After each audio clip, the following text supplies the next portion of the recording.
Many faces of on-policy distillation, pitfalls, mechanisms, and fixes. We are jumping right in today because this paper cracks the code on why on-policy distillation, or OPD, and on-policy self-distillation, OPSD, just randomly and spectacularly collapse. Right. I mean, they promise to make student models smarter by supervising them on their own generated trajectories, but the researchers found a massive problem. Yeah, it proves OPSD fails entirely on math reasoning because privileged information, like giving the model the right answer, is actually instance-specific. Exactly. Averaging out instance-specific answers creates noise, but it works brilliantly for system prompts and style alignment because those are shared latent rules. And the paper identifies 3 specific bugs breaking these models, like prefix-induced teacher confusion, mathematical biases, and TopK reverse KL gradients causing unnormalized probability shifts, and PI-free aggregation. Yeah, and it offers 3 concrete fixes to save your pipelines: stop gradient TopK losses, SFT stabilization, and RLVR-adapted teachers. Okay, welcome to AI Paper Podcasts. This is a YouTube series where we summarize AI and tech papers. And if you are setting up a post-training pipeline this week, you know the absolute pain of monitoring those training runs. Oh, absolutely. So our mission for this deep dive into the source material is to unpack the mechanics of this model degradation. We're going to get into the math, the hidden bugs, and the exact recipes you need to ensure stable distillation. It is a really critical problem space right now. I mean, we're all trying to distill the reasoning trace capabilities of these massive frontier models into smaller latency optimized models. Right. And the conceptual framework seems bulletproof, right? But empirically, as this paper shows through just extensive ablation, it's a total mathematical minefield. You're dealing with subtle gradient biases that just accumulate over thousands of steps until the policy completely unravels. Yeah, it's wild. So let's define the playing field first before we get into the math of that unraveling. We're talking specifically about OPD and OPSD. For the engineers listening, what's the mechanical difference between those two setups? So it really comes down to the source of the supervision and the presence of what the researchers call privileged information, or PI. Okay. Standard on-policy distillation, so OPD, uses a stronger external model. Like, you might deploy a Qwen3 8B model as the teacher, and it provides token-level supervision to your smaller Qwen3 1.7B student. So standard distillation, large external weights teaching small weights. Yes, exactly. The student generates its own rollout, that's the on-policy part, and the teacher computes the KL divergence against its own distribution for that specific sequence. Got it. And then self-distillation. Right. On-policy self-distillation, OPSD, removes the external model entirely. The student acts as its own teacher. But, a student can't learn anything new from its exact current state, so you condition the teacher pass on privileged information. Which is the PI. Right. The PI could be the ground truth answer to a complex math problem, or maybe a very specific system prompt defining a persona. The student generates the sequence without seeing the PI, but the teacher evaluates it while conditioned on the PI. Which honestly seems like a massive efficiency hack. You don't have to load an 8B or 70B model into memory. You just pass the ground truth to the current model and let it act as an oracle. It sounds great on paper. But the paper documents a catastrophic failure mode when you actually try this for reasoning tasks. They call it the maybe collapse. Walk us through the data on this because it's fascinating. Yeah, so they set up a Qwen3 1.7B student to self-distill on math reasoning datasets, specifically Open Thoughts and Math 500. They condition the teacher on the final correct numerical answer. And for the first few hundred steps, the loss curves look totally healthy. Right. The accuracy is ticking up. Yeah, exactly. But right around step 700, the generation dynamics just undergo this phase shift. The average rollout length spikes dramatically. And by step 1000, accuracy has plummeted to literal 0. Literal 0. It just completely forgets how to do math. And it's not even just getting the answers wrong, right? The token distribution itself just shatters. Oh, completely. The model degenerates into this loop of emitting rescission tokens. It literally just outputs the word maybe over and over again. Like first we divide by 2, wait, maybe, just looping that single token until it hits the 16K context limit. Yeah, it hits the hard limit and errors out. The high probability modes of the policy collapse. The entropy flattens, and the model falls into a local minimum where a low information token like maybe is just the safest prediction at every single time step. It's like a student getting so overwhelmed by a tutor's constant microcorrections that they just freeze up and start stuttering the same word indefinitely. That is a remarkably accurate analogy, actually. But wait, if self-distillation just inherently destroys the policy like that, why doesn't standard RLHF or DPO break models in the same way? those also update a policy based on its own rollout. Well, that's the core paradox the researchers investigate. OPSD is not fundamentally broken across all domains. In fact, for certain tasks, it achieves state-of-the-art alignment. Oh, really? Yeah, the failure is entirely dependent on the nature of the task. To understand the math failure, we really have to contrast it with the domain where OPSD succeeds brilliantly, which is persona and style alignment. Ah, okay, you're talking about the character bench and emotion bench evaluations? Yes. So the researchers applied the exact same OPSD pipeline to persona adoption. They used this specific example of training the model on a persona called Agares the Troubadour. Right, Agares. Yeah, and the privileged information here is a detailed prompt specifying that Agares is this incredibly conservative poet who values ancient rhythmic structures and just actively despises modern artistic innovation. So like a very grumpy medieval poet. Basically, yeah. And the model learns this perfectly. Even when the student model is prompted without the Agares system instruction later on, it defaults to generating text with that exact conservative rhythmic cadence. It completely internalizes the persona. So pretending to be a medieval troubadour works flawlessly, but trying to solve a high school algebra problem causes the gradient to self-destruct. Why? It comes down to a mechanism the paper formally defines as PI-free aggregation. It's about the mathematical nature of the privileged information itself. During OPSD, the student model does not get to see the PI at test time, right? Therefore, mathematically, the student's policy is forced to learn the geometric mean of all the PI-conditioned teacher distributions across the dataset.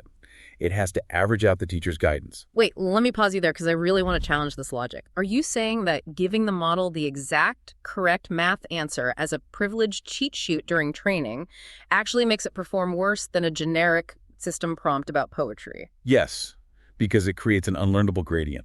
Think about the properties of the PI in a math dataset. The privileged information, the exact numerical answer is instance-specific. Okay, meaning the answer to problem A is 42 and the answer to problem B is 7. Exactly. If the student must learn a policy that averages out the teacher's distributions across the entire dataset, it is averaging 42, 7, 100, and pi. Averaging instance-specific ground truths just results in meaningless noise. What? The student cannot extract a generalizable rule from the geometric mean of highly specific, localized answers. Ah, I see. So averaging the answers doesn't teach the algorithm how to do math. It just flattens the distribution until no single answer has high probability. Precisely. It leaves the student with a marginalized, basically useless policy for any specific question.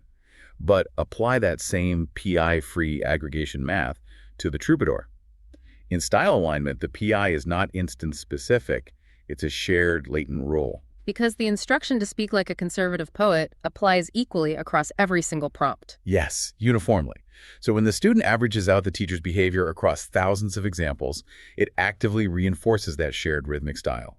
It compresses that shared rule into a robust PI-free policy. That is a phenomenal distinction for engineers to understand. You cannot self-distill instance-specific knowledge. You really can't. But that only explains why OPSD fails. The paper points out that regular OPD, like using the larger Quen 3.8b teacher to guide the 1.7b student without any hidden cheat sheets, that also crashes the student into that infinite maybe loop. It does. So why does a straightforward teacher-student setup fail so badly? Well, that failure is driven by the on-policy generation dynamics.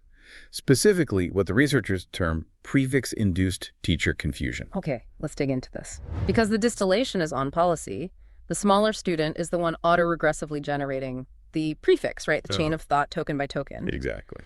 And because it's a 1.7b parameter model, it occasionally hallucinates. It goes off script and generates weird, unnatural reasoning logic.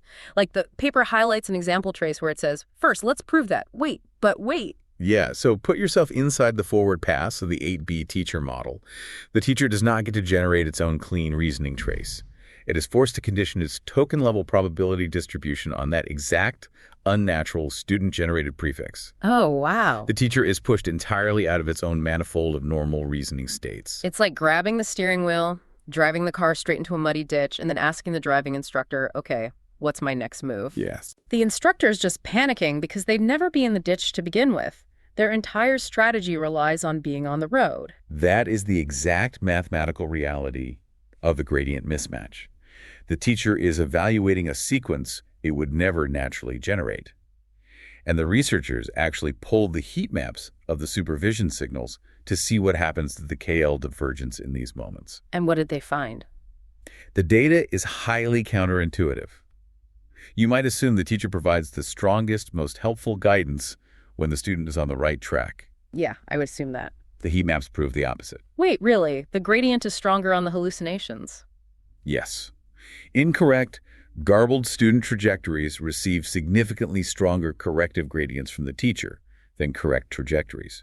The teacher model detects this massive deviation from its own expected distribution and generates a very sharp, highly confident target distribution to correct it. But because the prefix is already invalid, because you're already in the dish, the correction is locally incompatible with the student's current trajectory. It is entirely useless.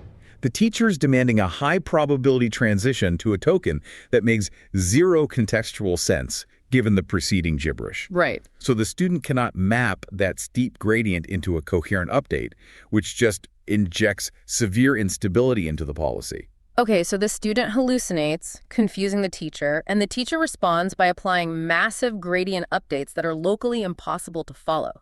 That totally explains the instability. It does, but the paper goes even deeper. Oh. Yeah, it proves that even if the student generates a perfect prefix and the teacher gives perfectly coherent advice, the actual mathematical formula we use to update the weights contains a fundamental bug. Okay, that sounds bad. This is perhaps the most technical and arguably the most crucial finding for engineers writing custom loss functions. We need to talk about the biased TopK reverse KL gradient. All right, let's walk through this step by step. First, why are we using reverse KL divergence instead of forward KL when calculating the loss between the teacher and student distributions? It comes down to mode covering versus mode-seeking behavior. Forward KL divergence is mode covering. It penalizes the student heavily if it fails to assign probability mass to any token the teacher thinks is viable. And in distillation, that is dangerous because it forces a small student to try and memorize the complex, diverse behaviors of a massive teacher. Right. Behaviors it fundamentally lacks the parameter count to represent. So you end up with a diluted policy where the student is just guessing at the teacher's quirks. Yes. So we use reverse KL. Reverse KL is mode seeking. It heavily penalizes the student for generating tokens that the teacher thinks are bad, but it allows the student to safely collapse its distribution around a few high probability modes that both models agree on. It preserves the student's confidence in what it already knows. Exactly. But computing the KL divergence requires summing over the probabilities of every single token in the vocabulary. Correct. And if your vocabulary size is like 100,000 tokens, calculating the full distribution for every step of a 16,000 token sequence takes an astronomical amount of VRAM. Way too much memory. So standard engineering practice is to use TopK truncation. We only look at the top 20 or 50 tokens the teacher suggests, and we just drop the rest. Which is absolutely necessary for compute efficiency. But the paper provides a mathematical proof showing that this truncation fundamentally alters the gradient equation. Wait, but TopK truncation is standard practice everywhere? If we're only looking at the top 20 tokens, we're just cutting out the noise of 99,000 irrelevant near zero probability tokens. Shouldn't removing that noise make the gradient cleaner and more stable? Intuitively, yes, but mathematically, no. The issue lies in the partition function of the softmax layer. The standard KL divergence gradient assumes that the target distribution of the teacher's probabilities sums to exactly 1. Right, standard probability. But when you truncate the vocabulary to TopK, you remove the long tail. So your sum is now, say, 0.95. Oh, so it's an unnormalized distribution. Exactly. And when you run backpropagation, you take the derivative of the log probability. Because the distribution is unnormalized, the derivative calculation leaves behind a residual term. The paper identifies this as the +1 bias in the update rule. +1 bias? Yeah. This bias term acts as a constant artificial penalty on the top tokens. Because the gradient is trying to compensate for the missing 0.05 probability mass that was truncated, it actively pushes the student away from the teacher's true distribution. Wait, let me make sure I'm visualizing this correctly. Because we truncated the tail to save VRAM, the calculus of the backprop actually applies a microscopic penalty to the correct tokens, which inadvertently pushes probability mass into the bad non-TopK tokens. Yes, it flattens the distribution. Certain low probability tokens get artificially promoted just because the unnormalized math creates a slight repelling force away from the peak. And if you run that bias gradient update over thousands and thousands of steps, The bias accumulates. It slowly erodes the student's sharp predictive confidence. The entropy of the output increases, pushing the model into weirder and weirder low-probability states until the logic shatters completely. Wow. The model loses its ability to confidently predict a reasoning step and defaults to a high-entropy non-committal token. Which is the word maybe. Exactly. The TopK math bug is directly responsible for the maybe collapse. That is incredible. But this puts any engineer listening in a terrible bind. If the math is literally biased because we truncate the vocabulary, but we physically cannot fit the full 100,000 token vocabulary into GPU memory, how do we fix the loss function? Thankfully, the researchers provide 3 highly practical stabilizers for post-training pipelines. Fix number 1 directly solves the TopK issue without increasing the memory footprint at all. You implement a stop gradient TopK surrogate. Okay, how does wrapping a stop gradient fix an unnormalized distribution? It alters how the optimizer interacts with the teacher's probabilities. By applying a stop gradient operation to the teacher's target distribution in your loss code, you explicitly prevent the backpropagation algorithm from attempting to calculate the derivative through the teacher's unnormalized softmax denominator. Oh, I see. Yeah, it treats the teacher's truncated probabilities as fixed constants rather than a differentiable distribution. This elegantly isolates and completely removes that residual +1 bias term, while keeping the compute cost identical to standard TopK. That is a massive save for the engineering teams. You just drop a stop gradient into the loss function and the math starts self-destructing. Simple and effective. Okay, but what about the prefix confusion? The math is fixed, but the 1.7b student is still generating weird hallucinations early in training that force the teacher into an invalid state. Like, the paper mentioned the student outputting literal non-English Unicode gibberish. How do you keep the student out of the ditch? That requires fix number 2, SFT stabilization, or supervised fine-tuning. The core insight is that you cannot initiate on-policy distillation from a raw or barely trained checkpoint. Right. Before you turn on the OPD pipeline, you take a small, high-quality batch of perfect teacher-generated traces, and you fine-tune the student on them using standard SFT. I want to push back a bit here, though. Isn't SFT just off-policy distillation? If we were doing SFT first, aren't we just doing the old method and calling it stabilization? It is off-policy, yes, but the goal isn't to impart the deep reasoning capabilities during this phase. The goal is initialization. Okay. SFT Warmup anchors the student's policy network within a high-probability region of the teacher's state space. It establishes a baseline syntactic and semantic coherence. So it stops the Unicode gibberish. Exactly. That way, when you switch to the active on-policy distillation phase, the initial KL penalty is minimized. The student isn't generating gibberish, it generates valid, if simple, reasoning steps. Because the student stays on the road, to use your analogy, the teacher's gradients remain locally compatible and highly effective. SFT provides the valid board state so the teacher can actually teach. That makes total sense. Okay, we fix the math with the stop gradient. We fix the student with SFT warmup. What is the final fix? Fix number 3 focuses on the quality of the teacher itself. RLVR-adapted teachers. RLVR stands for Reinforcement Learning with Verifiable Rewards. Verifiable rewards, meaning we're using rule-based checkers, like a Python interpreter or SIMPy for math, to give a hard binary reward rather than relying on an LLM as a judge. Correct. The paper demonstrates that using a raw base model as a teacher is suboptimal because its own probability distribution is often wide and noisy. So before the teacher ever interacts with the student, you run an RLVR algorithm like PPO or GRPO on the teacher model using those hard, verifiable math rewards. What does that actually do to the teacher's distribution? It sharpens it dramatically. Oh. RLVR forces the teacher to align its token generation strictly with pathways that lead to verifiable success. It cleans up the reasoning traces, it removes the hesitation, the backtracking, and all that noise from the teacher's latent space. Oh, I get it. Yeah, when a teacher has a highly confident, sharpened distribution, the target it provides to the student during distillation is significantly less noisy and vastly easier to optimize against. So you train the teacher to be a better, more decisive tutor before you let it near the student. Exactly. Let's synthesize this for the listener. If you are an ML engineer building a post-training pipeline today, you cannot just take an 8B teacher, map it to a 1.7B student using standard TopK reverse KL, and expect to compress the reasoning.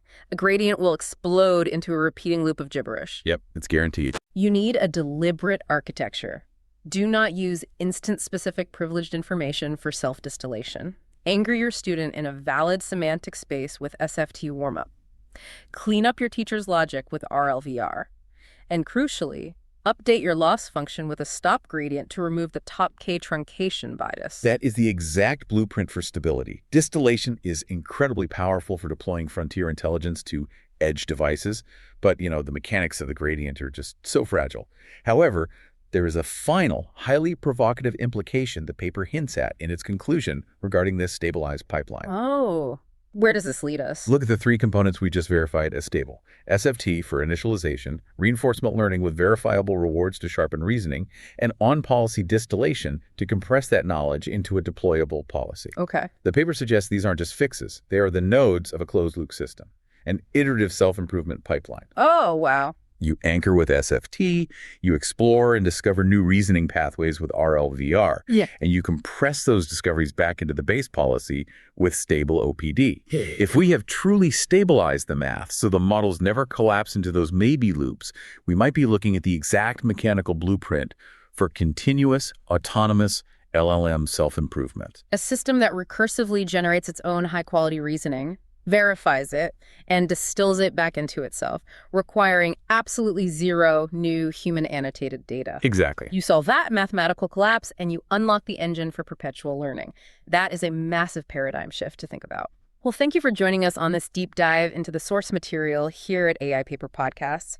We highly recommend pulling up the paper yourself, check out the heat maps showing the gradient spikes on the incorrect trajectories, and definitely trace through the calculus proofs for the TopK unnormalized bias. It's totally worth a read. We will be back next time with another breakdown of the research pushing the frontier. Until then, review your loss functions, implement those stop gradients, and try to make sure your training runs don't end up just screaming maybe into the void.